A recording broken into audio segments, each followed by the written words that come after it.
कुल और संपत्ति की वारिस के तौर पर संतान की चाहत किसके मन में नहीं होती, और बहुत मन्नतों के बाद भी क्या आप संतान सुख से वंचित हैं?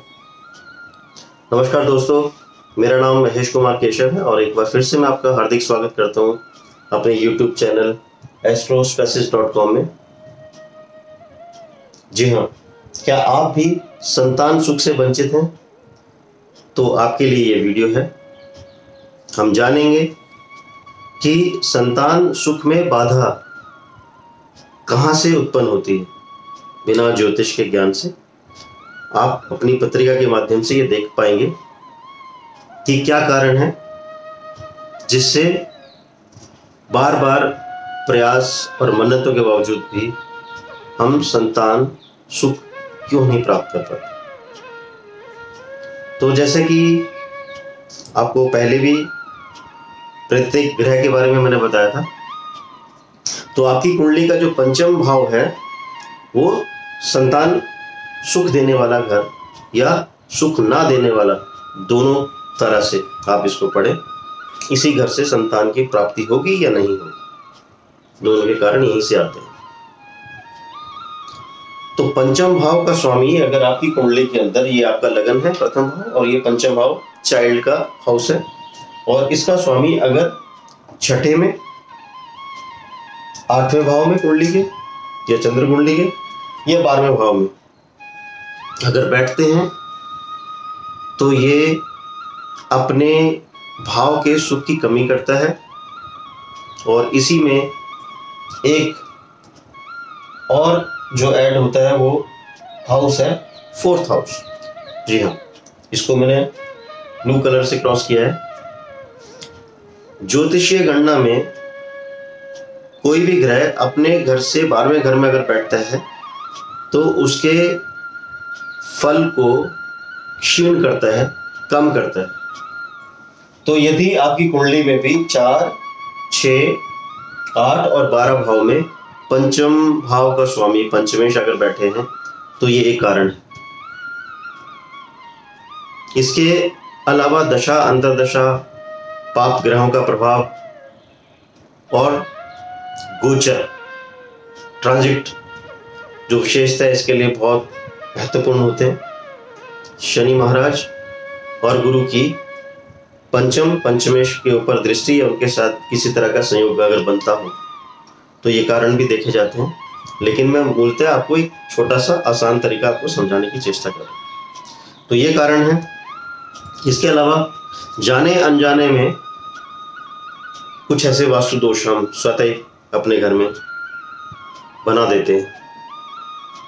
अगर आप देखेंगे तो कुछ ऐसे पौधे हमारे घर में होंगे, जो लोग संतान सुख के लिए तरस रहे हैं वो विशेषता इस चीज़ के लिए ध्यान दिए कि उनके घर में ऐसे पौधे बहुत अधिक होंगे जो फूल ना देते हों। कांटे वाले पौधे बहुत होंगे जो संतान सुख में वास्तु दोष उत्पन्न करते हैं आपके घर। पौधों के प्रति प्रेम होना बहुत अच्छी बात है। नेचर के लिए आपका लगाव बहुत आदरणीय, लेकिन ऐसा तो नहीं है कि ऐसा प्रेम आपके रास्ते में कोई बाधा पहुंचाता हो। तो कृपया ये जरूर देखें कि फूल ना देने वाले पौधे, उनसे परहेज करें, कांटे वाले पौधों से परहेज करें। आपसी पति पत्नी के बीच में तनाव का व्यवहार, हारी बीमारी कोई ना कोई चलती रहेगी, संतान के सुख से महरूम रहेंगे। तो इस तरह की परिस्थितियां बनती हैं। अब उपाय क्या करें जिससे हम ये संतान सुख प्राप्त कर पाए? तो इसके लिए कुछ छोटे छोटे उपाय हैं। सबसे पहले तो गोपाल सहस्त्र नाम का आप नित्य प्रतिदिन जाप करें या सुने। पढ़ने और सुनने में ये दोनों तरह से आपको लाभ देंगे। इसके अलावा आपका पितृदोष अगर आपकी पत्री में है तो पंचम भाव पीड़ित होने से, राहु शनि क्रूर ग्रहों का प्रभाव अगर है, तो अगर पितृदोष आपकी कुंडली के अंदर है तो आपको उसका परिहार आपको करवाना पड़ेगा। लड्डू गोपाल आप मंदिर में स्थापित करें, उनको रोज मक्खन और मिश्री प्रसाद आप चढ़ाएं। इसके अलावा जितने आपके परिवार के सदस्य हो उससे अधिक आपको रोटियां बनानी है। जितने परिवार के सदस्य हैं उससे अधिक आपको रोटियां बनानी है, और जो भी रोटियां आपकी बचती हो वो पशु पक्षियों को आपने डालनी है।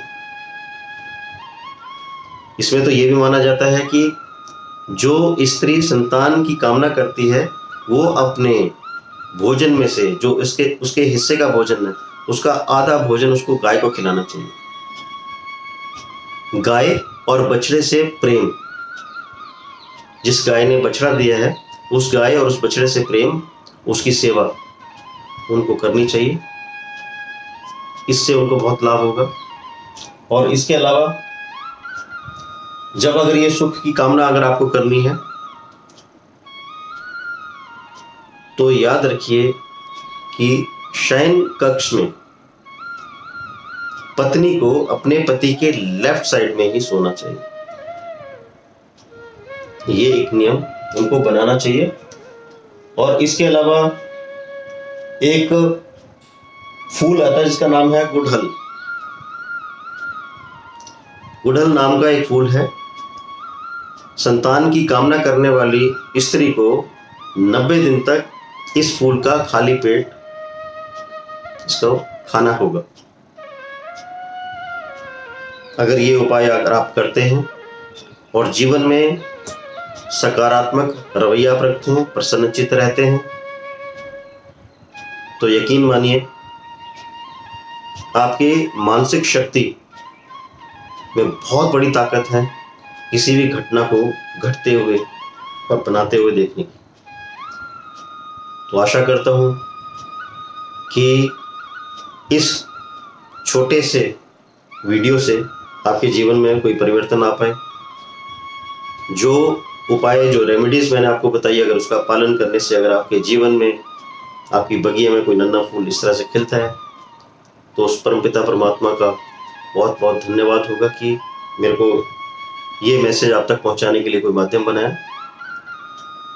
मेरे को अपना प्रेम सदैव इस तरह से आप देते रहिए और आशा करता हूँ ये वीडियो आपको पसंद आया है तो इसको शेयर करें, लाइक करें, सब्सक्राइब करें। और कोई ऐसा विषय जो आपके मन में हो, जिसके बारे में आप जानना चाहते हो, तो आप कमेंट कर सकते हैं। उसके लिए मैं प्रयास करूंगा। भारत माता की जय। जय श्री राम।